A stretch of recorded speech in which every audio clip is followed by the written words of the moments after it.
is good? My anniversary. What is good? So, I was really thinking about what I wanted to talk about, and the Cry Show wasn't as, uh, I guess, eventful, I should say. So, I wanted to talk about it first, real quick, and just how easily it is for not only this town to kind of just do stuff because there's not many people around all the time. But the simple fact of the matter is, why is it that whenever the curse shows up and someone is killed, it seemingly is the same person, aka our main character, our main guy. And if that is the case, why is he already the targeted one? And I think it was already explained to us a little bit in this week's episode with him being foreign, a foreign exchange student to this place. So it would only make sense if one of the top reasons why he's even here is for this human sacrifice thing that they're talking about for the curse. And supposedly this curse can probably take over multiple people. And here's the other thing is, if you thought ReZero's reliving reliving of life was hard, try reliving the lives and you don't even know you're caught in it. Alright, you're like actually playing out a whole entire lifetime and things are happening differently every time. So maybe he doesn't have any recollection, because not only are we introduced to people that we already freaking know, but I actually called it and did think about the twin situation, and if it was true, they were just really bad actress. Like, they were not good at like saving face and not letting people know that after pretty much our main guy has already found out, right? So it looks like I was right, and they're just really bad at hiding it after it's already been kind of put out there. But regardless, it was still pretty cool to see that she actually wasn't lying. The problem with this is the girl I thought couldn't be trusted is turning into like both of them. Because at first man, like, I don't trust the little sister. Yes, she's more, cheerful and nice to, talk to when it comes down to the grand scheme of how they're pushing forward her narrative of her story. But those are the same types of people you need to be worried about, because just because they can put a smile on their face doesn't mean they can't smile while they're killing you. And we've seen that over and over almost with what is probably going to come with the next curse attack, right? So these are the types of things that actually are scaring me when it comes to this show. You really can't tell what's going to come up next until it just kind of happens. And the other thing that gave it away, that this is pretty much the same stuff happening but in a different, it's going to happen no matter what, but it's just happening in a different way. He verbatim gets introduced to the camera guy again like he's never met him before. Never.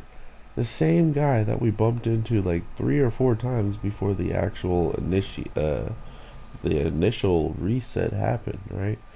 So for him to be like, hello, we have not met before, I am this guy, and yada yada yada. It's like, wait. So is the show fully acknowledged that we are restarting? Like, not only did that he hear him say these stuff, it's not like he reacted and he's like, wait, why are you telling me something I've already know? Sure, I've already met you and stuff, so why are you introducing yourself again? So it's small details like that that really got me intrigued in this episode. But outside of that, they really played it close to the heart and didn't show anything. So it looks like that's why we're getting this many episodes in this season, because it looks like this could happen probably to all the with all the girls, right? The curse hits one of them every different episode, because you notice who's not showed up at all, and he didn't go to the dumpster place to help search for stuff.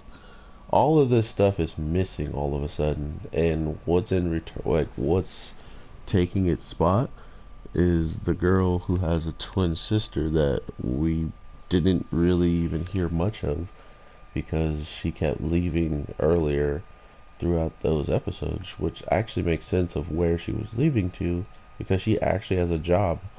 Her and her little sister both have jobs, so it's like, of course she's going to be leaving school and cutting out of activities if she can actually get the AOK off. So to just kind of showcase why she was off screen, and now we know if she was off screen for those moments and our main character goes where she is, then we won't really see any of the other girls, because they all are doing their own stuff that will probably see him end up hanging out with them and doing. We know that he should be going to the dumpster with the old girl to look for some general, that general looking dude.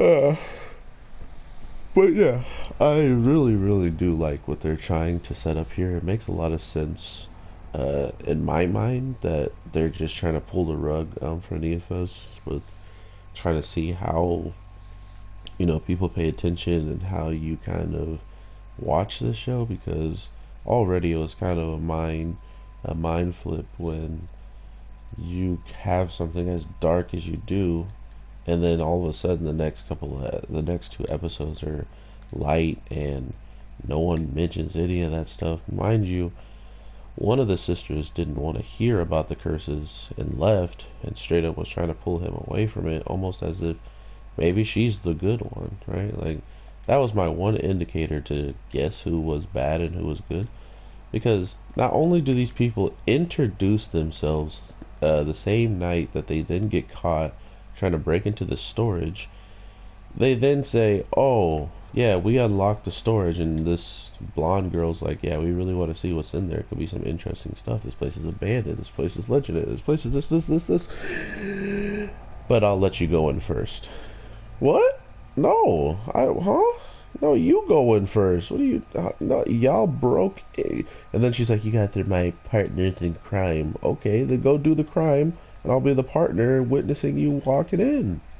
What are you talking about? I'm going in first, and then you send me in with the girl who actually wants to go in? Nah, this is the ultimate setup. And I guess instead of worrying about a sacrifice this year, they're actually confirming they are the sacrifice bringers or something, because she says, "I am the family of this, and my last name is this, and my family blah blah blah," but that translates to, "I know what types of tools should be inside there." It's a freaking sacrifice or torture chamber at the bottom of this place. Come on, it's obvious. Types of tools in a storage? What kind of storage you got out here? I'm sorry, but when stuff is so obvious, sometimes you just want to be like, bruh, stand up for yourself, run, push the girl off, find her sister, and leave with her. God. But anyway, we'll see how this plays out, definitely, because I am fully invested, and I have already been, pushed to a point where they tricked me and showed me all this dark stuff that if I back out now, it just makes me a coward, and I am no coward. Well, with that being said, everybody, I hope you have an amazing day, night, evening, whatever the case may be when you're watching this. I am your boy, the Anime G, and I will definitely talk to you sooner than later. So with that, let me know what you're thinking about this show and this whole situation, and I'll talk to you in the next one. Peace.